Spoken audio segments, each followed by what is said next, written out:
It's just so Pete with the shades on and the hands above the head, pointing, first down because we got the turnover. Most Pete Carroll photograph of all time. Pete Carroll Oh, doing man. Pete Carroll thing. Yeah, in the middle of a huddle, a scrum with no pads, just a big old smile, some sunglasses, Yeah. and definitely a pack of gum. Oh yeah, a whole pack in his mouth at the same time.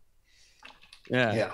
Does he switch it at the quarter? Wait, we're going, right? Producer Courtney, producer Katie, we're going, right? Okay, good. I got the thumbs up. Does he, Lofa, you worked with the man. Does he change it at the quarter? Is it every series? Does he have a system?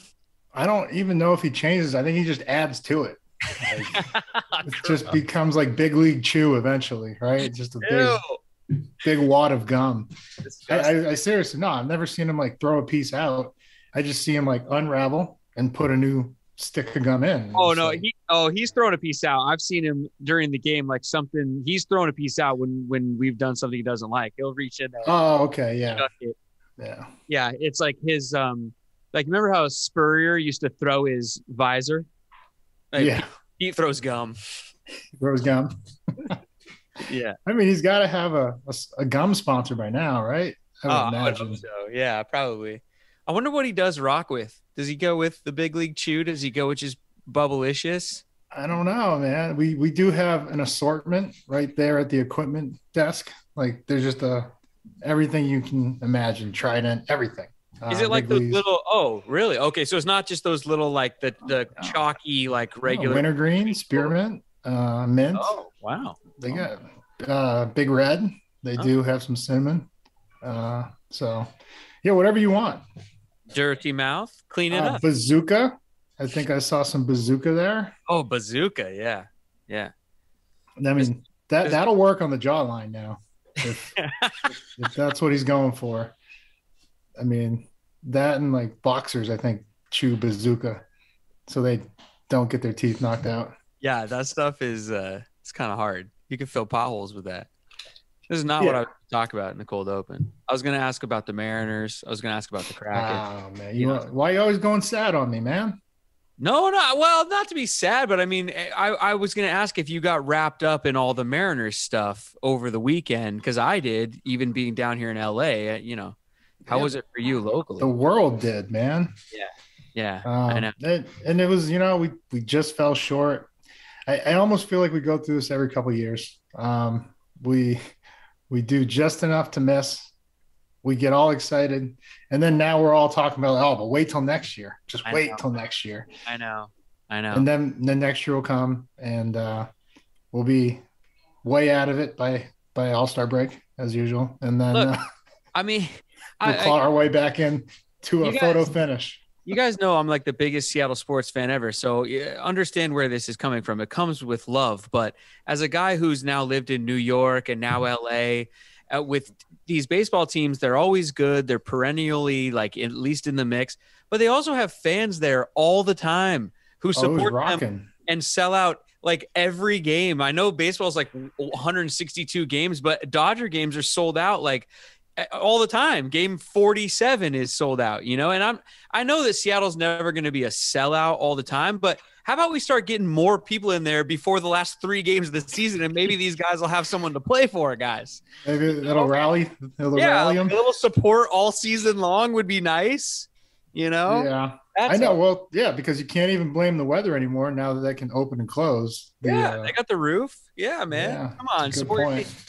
Speaking of new teams, the Kraken destroying the rest of the NHL in the preseason. I don't know if you guys have been paying attention to that, but the Kraken are coming, and I have a podcast here on Believe, Release the Show, about the Kraken. So selfishly, I'm going to promote that. But the Kraken are playing good hockey, man. I think we're going to have a really fun team to root for up there. So, it's preseason. All right, whatever. You know how I feel about preseason. All right. Well, whatever. They're playing good. Let's start our show, shall we? Theme song. Let's get this crowd going now. Come on, get him up, get him up, get him up. On 3. 1, 2, 3. Oh. Lofa Tatupu is up in the mix. Go Hawks. I'm just about that action, boss. Takes the snap. He's going to throw down the middle. What a catch. It's intercepted by Lofa Tatupu. Holy catfish. Hey, that's Great football now. It's gonna work now. Let's keep playing. Who's got my back? I got your back. That's no fun. Player. Triple slant. Thunder. On one. Ready. Three. Russell looking. Russell scrambling. Pump faking. Still looking. Now he spins out. We got to fly, baby. 35-40. Down the far sideline. He's still moving. He's going to go. Let's go. 20. 10. They do it again. Touchdown. Touchdown. Touchdown. Seahawks. The Seahawks podcast on the Believe NFL Network and Brinks.tv. Thank you for joining us, everybody. Shout out to Brinks.tv and the Believe Network for hosting the podcast and helping us look pretty in the videos and all this stuff here. Shout out to them. I'm Seahawks superfan Brett Davern. He is Seahawks legend and all-pro linebacker Lofa Tatupu. Buddy, you ready to do the show? Oh, yeah, let's do it. All right. Well, let's check in on a few things first. So we got the final score prediction challenge that happens over on Instagram every single game day for Seahawks games. We put up a graphic and ask you guys to predict the final outcome of the game. And it got close this week, Lofa. People almost had to shell out a jersey. Man, a couple of jerseys. There was a couple different 27-20 entries in there, and I was sweating bullets. There was one that was off by an extra point. I think it was my boy Brian Agsanad. Brian, if you're listening, you're so close. Yeah, shout out. I mean, geez. So that's a lot of fun over there. So this coming Sunday, or whenever this Thursday. Yeah, whenever the Seahawks play on game day. So note to intern Brian, it's earlier this week. Shout out to Brian. Graphic. Yeah, shout out, intern Brian. All the Bries. When we put that graphic up, leave us your prediction there, and you could win an official Seahawks jersey if you nail the prediction. Also, hit us up on the email, seahawkspod@gmail.com. I love reading your emails. If you have questions or comments or anything you want to hear Lofa or I speak about directly, let us know at the email address, seahawkspod@gmail.com. And also, as always, follow us on all social medias at Believe in Seahawks. All right, Lofa. So the Seahawks finally played well in the second half. This time, the first half was the issue. Waiting for that. But hey, look, it's been 10 years since they lost 3 in a row. It hasn't happened since 2011, and it wasn't going to happen on Russell Wilson's watch this last weekend. They came out of Santa Clara with a victory, but albeit sort of ugly. Before we really get into it, let me talk about our sponsor, BetOnline.ag, the best place to put your online wagers. Go to betonline.ag or use their handy app. Check out BetOnline in any app store. Download it. Sign up. Use our promo code. I'm not sure what this one was. Did we switch it? It's back to Believe. I'm sorry. Oh, my God. You got to give me a heads up, man. Was that in the rundown? No. Well, yeah, but I don't think I've changed it in the rundown for like 12 weeks. So this is my fault. Unbelievable. This is like BLEAV. This is like when the coach takes the like you guys lost the game, we all lost the game, but I'm going to take the responsibility. Okay. This one's on me. All right. Don't put definitely on you. Player. This one's on me. Okay. You can't just throw it to me without telling me what it is. Well, I mean, I can. It it didn't go very well. That's all. The Seahawks odds this weekend, on Thursday. I keep doing that. But coming up against the Rams, the early odds are out. The Rams are -1.5 at Seattle with a 54-point over-under. So get on to betonline.ag and get those early odds, everybody. Betonline.ag, your online wagering experts. On to the game, Lofa. We win our first divisional matchup of the year, and that in itself is a huge headline and a big deal. Yeah, you can come out of there with that loss. Was it a must win? You needed it, man, because now we're facing what I believe is possibly the second strongest team in the division, right? If it's not us, because right now Arizona looks like they're running away with it. But we did enough to win. It was a little ugly at times, but won the turnover battle. There's a lot of things to be excited about. And you finally controlled some clock, which, even though we were up there at 75 plays again, you don't like seeing that. Defense did get off the field when they needed to. We had some turnovers, and it was pretty evenly in terms of time possession. I think it was like 31-29 or something. Mm-hmm.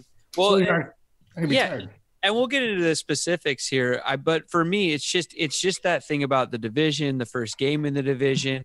I mean, we were on some shaky ground coming in at 1-2, going on the road. So I mean, I told you guys on the show last week, I was so nervous for this game. And like you just said, it wasn't a must win, but it was a gotta have it. You have to win that game. So It's a good thing they came out of there with a win. Let's talk about some specifics, though. So Russell got solid as the game went along, but, man, was it a slow start. He ends up 16 of 23 for 149 yards and 2 touchdowns. No picks again. I think he's setting or close to setting some sort of record for passer rating through the first 4 games or something like that. But I mean, Lofa, they didn't get a first down until late in the second quarter. And they almost played 26 minutes of game time without a first down offensively to start out the game. So wait, you looked up after the first quarter, we had negative 9 yards. That was a little concerning. I think I texted you as much. That's the thing. Like, where do you want to start with this? You want to start with the slow start, or you want to start with this play, this picture we're looking at right here on our screen of like when things turned around and he became the Russ of old, sort of. Where do you want to start? We can start right there because that's when our offense did actually start, when he started running the ball. And that's the thing. When they have to commit another defender or even like start thinking about, okay, we can't, flood the zones. We can't rush, all the time because he can make us miss. And now he's using his legs, and now that coverage starts creeping up. And I was expecting to see a couple deep shots, after that, the famous moon ball that you like to talk about, but it didn't come out. But he did incredibly efficient and did what he had to do to get the win. Yeah, totally. I mean, look, the second I saw him take off with this one, the TD run, and Russell Wilson stretching for a pylon, like what year is it? And I got so fired up, man. I was off the couch, like let's go, and so was he, and so was the team. And you're exactly right. I mean, we're calling for it all the time on this show. He needs to run sometimes. And also the way he ran that, he was not going to be denied the goal. And that fiery Russell Wilson, I mean, we need to see it all the time. It's not – can you speak on this a little? Because it's not like he's not fiery sometimes, but it's not this Russell all the time, is it? No, I know. It's it happens. Quarterbacks, they don't want to run the ball. Like, no quarterback wants to run the ball. They want to throw it. They want to throw it 50 times. They want to have 500 yards passing. None of them, they don't want to run the ball. But the ones that win, like even Mahomes, when nothing's there, what does he do? He takes off for a first down. He has a lot of, yards that gets the offense going, right? Because now, okay, we got to keep him in the pocket. Now the rush slows down a little bit because they were teeing off on Russ to start the game. Absolutely. Bosa, D Ford, I think he had a couple. And so that I was excited to see Russ, not run for his life, but get out of the pocket and then, just start creating things and giving them something to think about going forward. And not look to go out of bounds either, though. No, he looked aggressive. I mean, he saw that corner and he was not going to be denied. He's hitting the gas, man. Like, it wasn't like jogging and getting ready to, take a slide, It was like, okay, no, I'm going to the end zone. And then that leaked over until when we got that next turnover, just vintage Russ spinning out of the sack, like guys got him dead to rights, gets out of it, runs away from another guy who comes through almost scot-free, and then throws a strike to Freddie Swain. It was like, God. Throws a strike to Freddie Swain in like triple coverage too. Yeah, it was incredible. 3 red jerseys, 1 white jersey. Russ, I mean, fires it in there. And like, dude, like you guys know, I don't want to be a homer all the time. I'm rough on Russ every once in a while, but he's a starting quarterback. That's that's how it goes. But man, that second half, that's what we need right there. It was amazing. Yeah. He played great. Russell Wilson, we'll stick with him for a second here. Quickest to 100 wins all time. Adam Schefter put a tweet out there, kind of that had the list on there. I mean, ahead of every big name: Tom Brady, Peyton Manning, Drew Brees. Quickest, fastest. Is that good? Any of them. So, I mean, is that a big deal? Yeah, that's a lot of wins, man. Those are a lot. Look at those names. There it is. Yeah. Peyton, Brady, Roethlisberger, Favre, Kelly, Ryan, Dan Marino. I mean, yeah, man, a lot of those guys are going to be in Canton, if they're not already. So I think that bodes well for Russ. And just incredible what him, John, Pete, what they've been able to do and sustain over, his first 10 seasons. It's incredible. Yeah, absolutely. I mean, so what does this mean, though? Is this he's ahead of Tom Brady? Like, how many can he get to? He's at 100 right now. What and how many more with the Seahawks? Oh, I mean, we'll see. That remains to be seen. Health, that plays into it, and so which is also why you don't always want your quarterback running. But we'll see. He takes care of himself. He looks the best he's looked. I think this in year 10. Since he came into the league, and so we'll see. Okay, well, so from really good things going on, but now let's get a little critical because it wasn't the prettiest game, especially offensively in the first half. And look, run the damn ball. Can we? Run the ball. I don't understand this. Like it's Collins looked good again on his one touchdown run there, right? Shifty. That was in the second half, though, when we had finally gotten things going. But if you look around, I mean, we had 105 yards rushing as a team. Carson 13 carries for 30, Collins 10 for 44. Russ had 26 on 4 carries. So when are we going to commit? Yeah, I know, because it opens up the playbook for Russ if we do.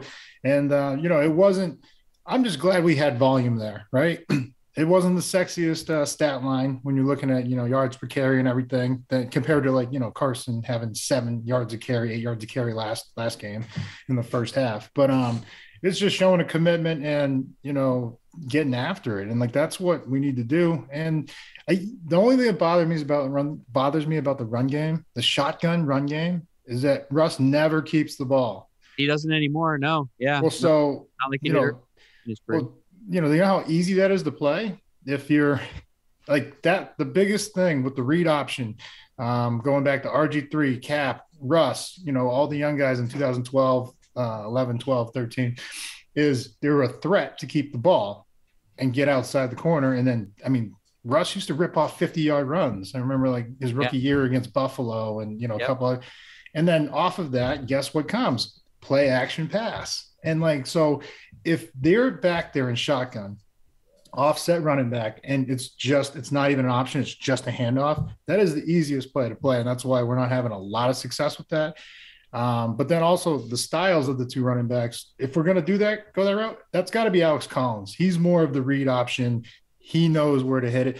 If you want to go downhill, give it to that savage Chris Carson, who was just going to run through D linemen, with the linebackers. There's nobody wants to step in front of that guy. Well, I don't know if you were watching. I had Red Zone on this weekend also, and I was watching, I think it was the Bills, right? Josh Allen. They ran I don't think it was a 2-point conversion. It was right down there on the goal line where he kind of does that read option look, right? Then he keeps it, then sucks up the defensive end like he's going to run. Then right before, and just a little jump pass to a wide open guy in the corner. It opens up everything. Yeah. And right as I saw that play by the Bills, I thought, man, I wish I could record this and send it to the Seahawks. Just be like, run this, because it was wide open. Even the commentators just wow, that was so easy because of the defense committing to first the run, then to the quarterback, and it just leaves everything open on the back end for that. And right before that, he had a run. He had a bootleg run or throw option, and I thought he made the right decision because you put it in the air and it stops the clock. They were up, it was 38-0, and so it's he went for it, he dove. But you have the option to do either. And I think that's really what we're talking about is don't be so one-dimensional. Give them some things to game plan around. Yeah, well, we're going to need it, right? Because, we're going to kind of need everything we've got this season, I think. And Russell Wilson is a threat offensively, not just with his arm and throwing the ball, but with running it. And we're going to need that. But I'm just saying, like, even if we don't get any yardage, if Russ keeps the ball, I'm not going to be mad, as long as he just gets out of harm's way, even if he slides for a loss of 1. I don't give a shit. It's just going to open up the playbook and like make them actually play it honest. The DN can't just crash down on the running back and smoke the running back in the backfield. And look, we'll get into it later in the week on our preview for the Rams, but we're playing against Aaron Donald coming up, like a stout Rams defensive line. Yeah. So we're going to need to commit to running the ball. That's the thing. And like stick with it, even if it's not working, to your point. Speaking of, defense and the other side of the ball and balance, offense and defense, it has to be balanced, right, Lofa? How about Balance 7?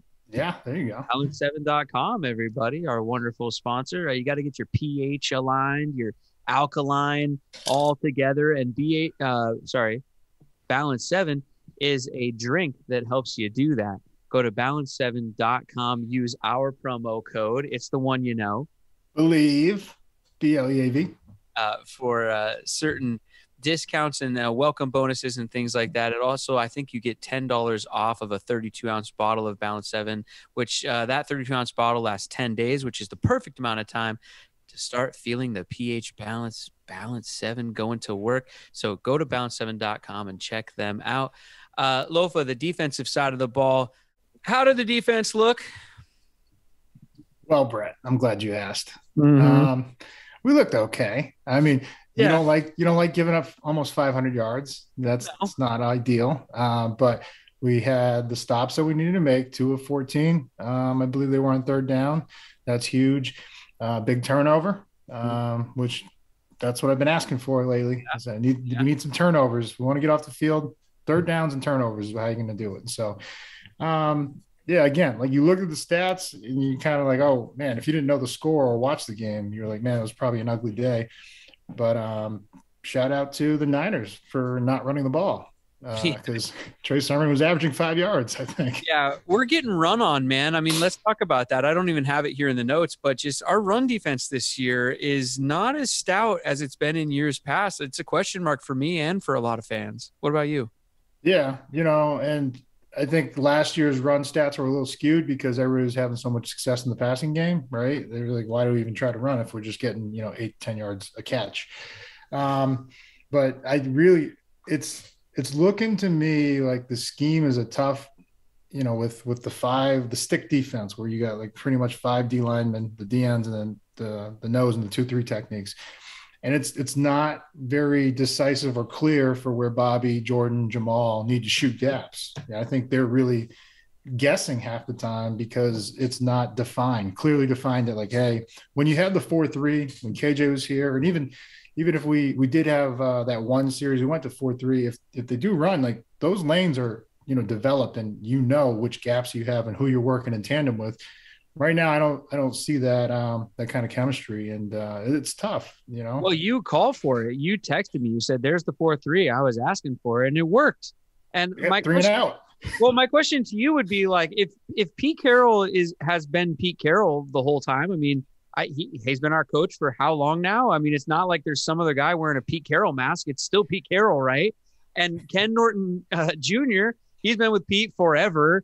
Why do we keep changing things around and doing different things? Why don't we just run with the Seahawks run and it has worked in the past? I don't even know why experiment in the first place.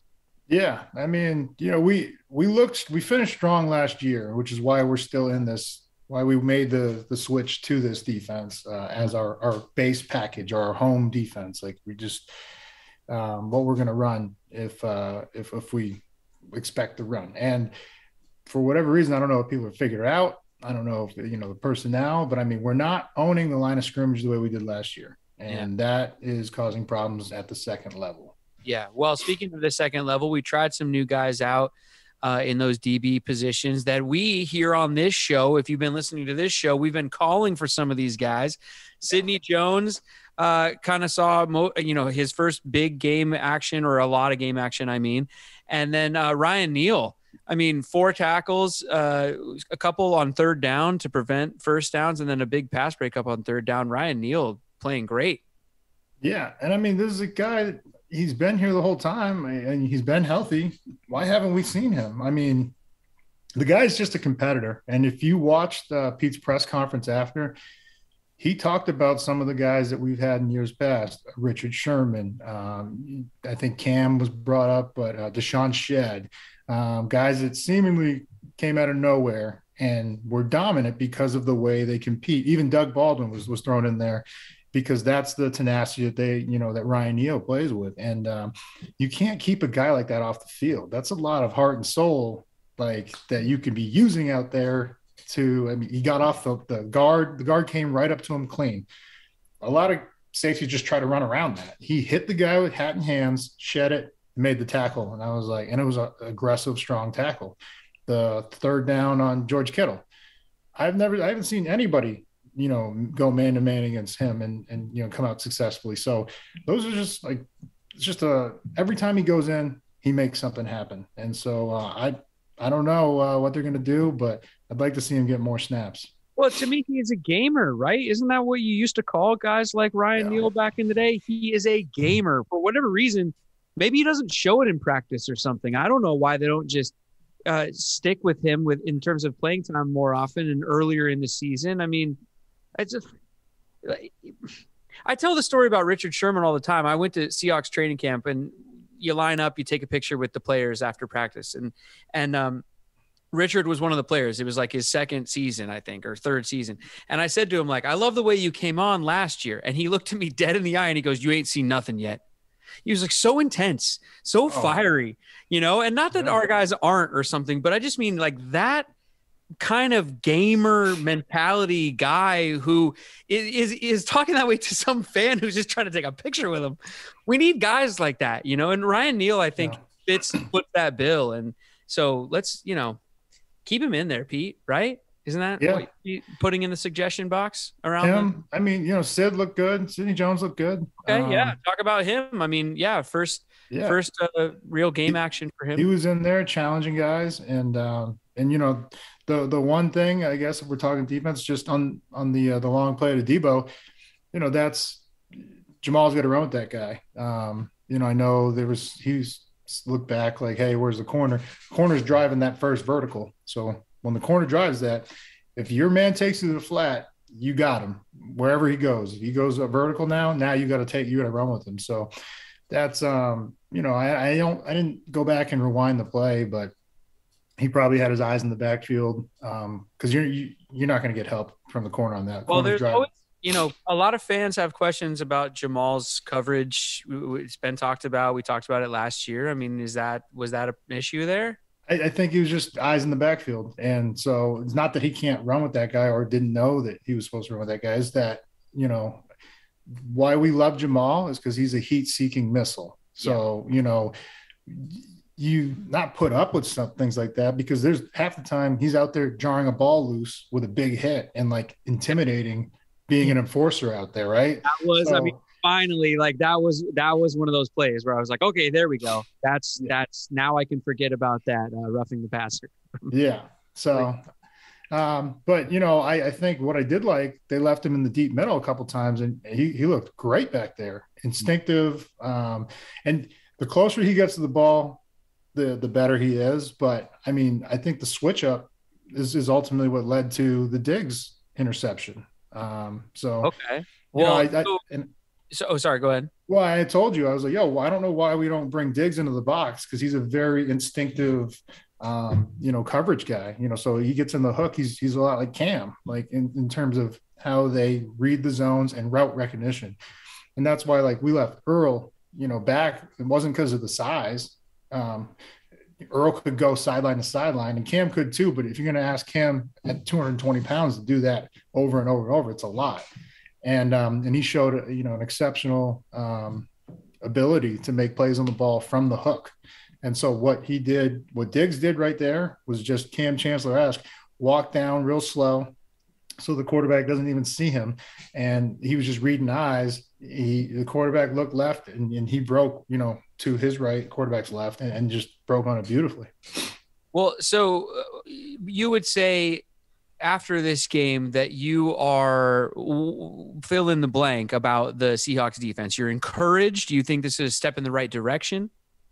Yeah, I mean, on some of the things that I saw, and still the run game is concerning, because if the run game's there, that's when you go into any matchup, you take away the run, because that's the easiest way for them to, the more times the team throws the ball, it's like you see guys with 50, 60, pass attempts. They don't usually win, because more things go wrong the more times you put it in the air.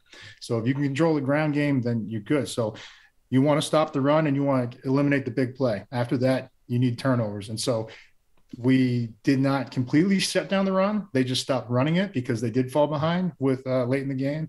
And a lot of that was because of Jimmy G, and we'll get to that in a second. But that injury really affected the way they were able to play the game. And then, pass, I thought we did some nice things, other than the one miscommunication. That 300 yards we gave up in passing, it was just, preventing the loss, right? Or, prevent defense at the end. Yeah, they got a lot of yards at the end, just checking it down and things like that. So you're basically meh on it then? I'm meh right now. Okay. Yeah. All right. Yeah. Well, then let's get to Jimmy G's injury, because I think it was a huge factor, obviously. I mean, his first drive, he goes, 6 for 6 right down the field. Looks like Joe Montana. Yeah. And doing what kills the Seahawks all the time, which is just a quick, get it out of your hands. Quick game, very West Coast style of offense, which just burns us. But then he goes out. And, as I'm watching the game, as soon as they said he was out, I was like, well, here we go.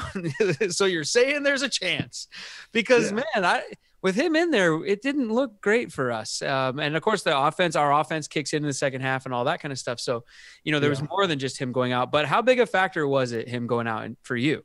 Yeah, I don't know if we win the game. That's how big of a factor I think it was. And, I'm still on record that I'm not a Jimmy G believer, but I know that he knows how to run Shanahan's system well. And that's the biggest thing we saw when Trey Lance came in. Looks like he just doesn't have a clear understanding of where he needs to go with the ball right away, because there were guys still open when he came in, and he just, for whatever reason, was taking too much time to make some of his reads. And then what did he do? He's a big, awesome athlete. He started using his legs and started creating some havoc, but it was just, by that point, it was too late. So, the Jimmy G, that injury was the biggest factor in the game. Yeah. Well, the game still came down to an onside kick at the end. I mean, Trey Lance did move the ball. They scored a touchdown late. If Jimmy G doesn't come back right away, I mean, what do you think about Trey Lance? Like, do you think there's a possibility he takes over for this team? Because, Well, I mean, the report's saying Jimmy G's going to try to give it a go this week, but I mean, we'll see. You got to think that he gets hurt every year. He does. But you got to think that Trey didn't get a full week of practice, right? All those reps were going to Jimmy G. So with that, I think we'll see a much better Trey Lance if he does get the start this week, because he's getting all the reps. Well, moving on from the game then, unless you got anything else on that. I mean, for me, my general thought about the game, just to wrap it up for me, I guess, is just that I'm glad that we won. It was a game that you had to win. I don't know how much we learned about the Seahawks. I think we learned maybe that San Francisco's in trouble without Jimmy G, but I don't really know how much we learned from that game, to be perfectly honest. It was a huge win on the road and all of that, and you needed to have it. But I think there's still a lot of question marks about this team. That's my perspective. Would you agree? Yeah, I think that's an accurate assessment, my partner. Don't know. We'll see. Yeah. Okay. Yeah, a little meh. Looking around the rest of the NFL here, the Cardinals, they dominated the team that we play next. And the team that we play next is already pretty good. So are the Cardinals the best team in football right now? It's like they're dominating everybody that we play next, and I hate it. I know. They're one game ahead of us. Yeah, I mean, they kicked Tennessee's ass, and then we had to play them. They beat Minnesota, then we had to play them, and now they beat up on the Rams, and now we got to play the Rams. And it's like, God, So like we get everybody's best shot because they're all pissed off the next week because they got their ass kicked by the Cardinals. Yeah. So are they the best team in football then? Best team in football? They're the only undefeated team left. Yeah. I would have to say, yeah. They're the only undefeated left? That's it. Yep. Just the Arizona Cardinals until the 72 Dolphins, right, can pop the champagne. There's a look at the NFC West standings. We are in third right now, 2-2. The Rams above us at 3-1, and the Cardinals at 4-0. I mean, they're looking great, man. They look like Kansas City with a defense. Yeah, well, that's the thing is their defense, man. I mean, the addition, Chandler Jones back, and then the addition of JJ, you know what? And then Buddha and Murphy in the secondary. It's like they got a squad over there. Yeah, Buddha, Baker, and Murphy, who the Seahawks both had a chance to draft, by the way. Or the Seahawks had a chance to draft both of them, I should say. Tom Brady. Let's talk about the Brady Bowl, the Brady Belichick Bowl, the Adele Bowl up in New England. The if I see another promo from who was that? NBC? You didn't see those Adele promos? I didn't. Out on it. What? NBC was running promos all week. There was like song hello from the other side. Yeah, man. The Adele Bowl up there in your old stomping grounds up there in New England. Tom Brady breaks Drew Brees' record for most passing yards of all time. They barely even mention it on the broadcast. When Drew Brees broke the record, they stopped the game and handed him a laminated certificate. But I guess everybody just figured Brady would break it anyway. So yeah, you know, he's on the road, so they're probably like, nah, yeah, no big deal. Like he's on the road, but he's in New England. I know. He broke the record against New England. I know. You don't think the schedule makers are looking at things like that? You know they are, right? Come on. I don't know. Maybe. You didn't think about that when you were watching the game? I was wondering the whole time, like they've got to have some sort of algorithm that tells you if he throws an average number of this or that, it might happen around week, blah, blah, blah, blah, blah. You don't think they do that? No, but one guy did mention it. Mike Tirico mentioned it to Drew Brees right before the game. That was tough. He's about to break your record, actually, Drew. I was like, damn, Mike. Savage. Yeah. What about this game though? Did you watch it? And also, how overblown was all of the drama leading up to it? Because man, it was making me sick all week last week. Yeah, and then it wasn't a very exciting game. Like for all of the hype, you would have thought that. And I even said, I was like, yeah, Tom's going to go back in there. It was pouring rain, but I was like, he's going to go back in there, throw for 305 touchdowns. And did he even throw for a touchdown? I don't know. I mean, it was bad. I think maybe on that last drive he did, but I don't know if he did have a touchdown. Actually, maybe not. Yeah. The numbers didn't look that great. He was out without Gronk though. Big loss. Yeah. I'll tell you what, Antonio Brown is still a beast. That guy gets open. He dropped one in the end zone, but I mean, that guy he's still got it, man. I don't know. Was it 32, 33? Why don't the Seahawks throw back shoulder more often? I don't understand it. Like AB is making his living off of back shoulder throws. It looks, I mean, with Tyler Lockett, with DK, I want to do that more often. Yeah, I mean, with DK size, you know, you would think that you know that's an easy one there all day for him. And then Tyler's instincts, just knowing how to lead a guy up to the towards the goal line and then jump back in time. I mean, guy's got like I said, you know, sixth sense just fucking and spatial awareness. Yeah, I don't know. So okay, but on a scale of 1 to barf, how over the Brady Belichick Bowl were you by the time they played that game? I mean, the hype, it didn't live up to the hype. I mean, and I know Tom came down and won the game. Mac Jones didn't look bad, especially in that second half, and had an opportunity to win the game. And it just the field goal hit the upright or the goalpost. Dong! It was loud. It was loud, real loud. And every time Nick Folk walked out there, like, yeah, he hasn't missed a kick, you know, the jinx, the whammy was on. Yeah, man. I got to admit, no matter how much I don't like the Patriots because of obvious reasons, being a Seahawk fan, I wanted them to beat Brady. I thought it would be kind of fun, and especially for the rookie, I was like, why not? That'd be kind of fun. And I just thought also maybe Belichick would smile afterwards. I was rooting for a smile. out of Belichick, but no, No, he's not happy to lose a game. Come on, man. No. I mean, if they would have won, maybe he would have actually smiled. Like maybe his whole face would have had to crack around it. But you know, he still wouldn't have smiled. Yeah. Let's zone in, shall we? Zone in CBD, the best CBD in the business. It's also Lofa's company, and you guys can find it at zoneincbd.com or anywhere, Bartell drugstores in person up there in the PNW. Use our promo code BLEAV, BLEAV. 20% off of your purchase at zoneincbd.com. You can sign up for a subscription, whether it's the tanctures, whatever, capsules, topicals, whatever you want. It's all good at zoneincbd.com. Lofa, let's zone in on the Rams and Seahawks Thursday night, but not on the game yet. We'll do that on our preview episode. Let's zone in on the uniforms. Okay? Let's have a very Brett segment because it's Thursday night football, and the Seahawks like to have fun on Thursday night football, and I hope that we see some color rush uniforms, or do they even do that anymore?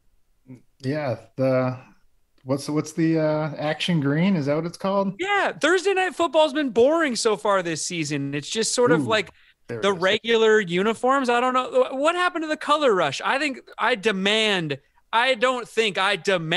the action green on Thursday night. What about you, Lofa Tatupu?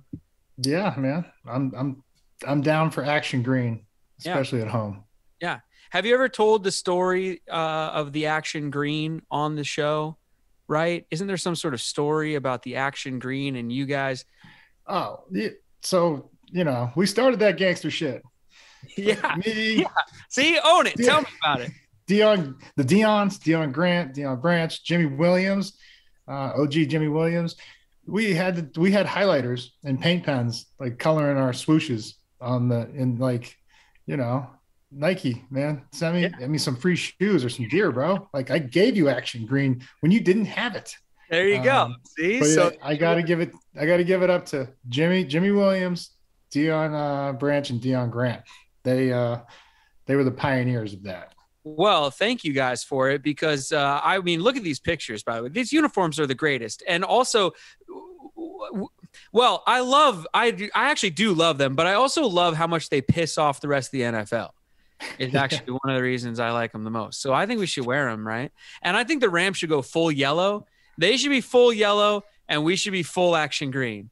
And just so that all NFL fans everywhere can be upset while they're watching the game on Thursday night. No, you're not with me? Nah. Okay. All right, fine. Which is your favorite of the Seahawks alternate uniforms? Is it this one or is it the Wolf Gray?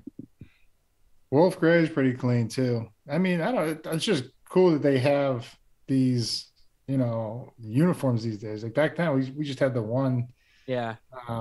All white was clean, but this shade of blue is way better. What was your favorite uniform combo you ever got to wear? Even going back to like high school, Pee-wee, whatever. Was there just like, I mean, you're going to say USC probably or the Seahawks. No. USC is just too plain. Very traditional. Atlanta, I didn't get to wear it. I mean, for practice, but yeah, red, white, and black. Yeah. That black helmet's cool. I like when they switch and go to the red helmet. Everyone's it's sick. That's a good looking helmet. That's true. Yeah. Besides USC and the Seahawks, which teams have the best uniforms, NFL and college? Which other teams do you look at? Are you asking me? I just told you. No, you said which uniform you wore that was the coolest. I'm asking you when you watch the games. Yeah, like college. Because Notre Dame has some cool uniforms. Oh, get out of here. This is so gross. You want to talk about plain? That's even worse. Yeah, they got the gold helmet. That's cool. It's plain, but it's super traditional. Yeah. Michigan with their color combo or scheme, but the helmets. It's that helmet. That helmet's awesome. Yeah, I don't really get it. They're Wolverines. Why do they have like horns? It's weird. I don't know, but it's awesome. That's a cool uni. Yeah. Don't you dare say Oregon. No, I'm not. There's too much going on there. I'm always confused. Who makes those decisions? I don't know. Probably Phil Knight himself. Probably. He's the one making all the coaching decisions anyway, probably calling in plays and stuff. He's like, he runs the whole joint over there, you know?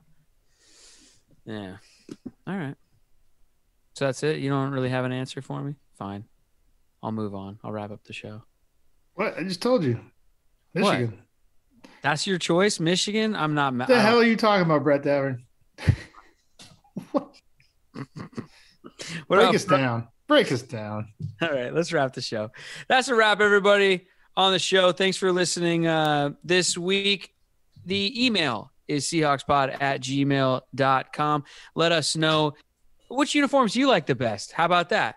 Out of the pros in college and stuff like that. Because, I mean, like, the Bengals have a cool uniform, man. I'm not going to lie. It's not like I could root for it every week, but when I turn on the TV and see it, I go, the new ones.